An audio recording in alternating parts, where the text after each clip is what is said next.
Right. Rolling, speed, and action.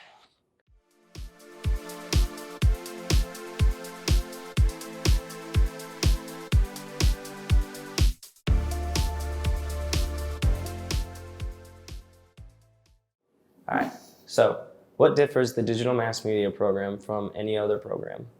So I think one of the things that kind of differentiates us from other programs is we start students out and kind of teach them to be a hybrid media content producer. So they do a little bit of video, a little bit of audio, some still photography, and like a Photoshop class.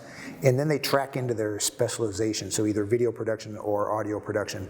The thought being that somewhere down the line in this gig, what we call the gig economy, they may be freelancing for themselves, so they can use those skills to promote themselves in the future, as well as in specializing in video production or audio production.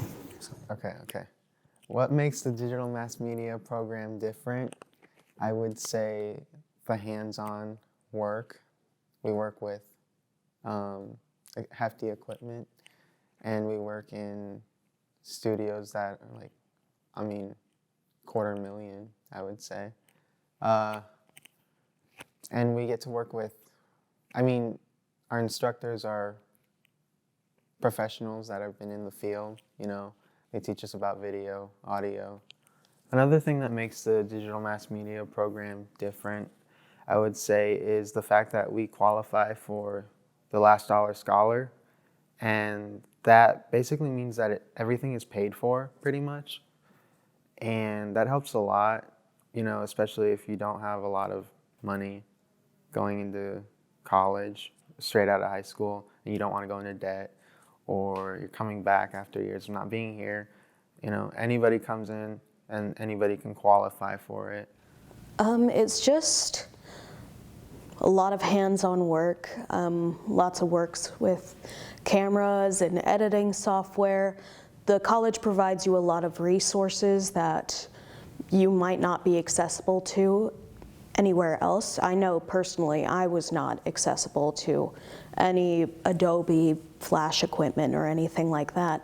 In your 17 years of teaching, what have you learned?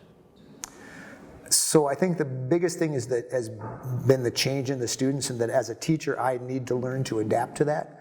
So the attention span, and this is in no way negatively, I'm not negatively speaking of students, the attention spans of students is greatly reduced from what it was when I first started here. So as I think about delivering content, how do I deliver content in a way that keeps students engaged and helps them learn it, right? And yet doesn't bore them to tears, right? And we see this all the time. And it's a difficult thing to manage, but it is what it is, and that's my chore as a teacher, is to learn to adapt to that. So.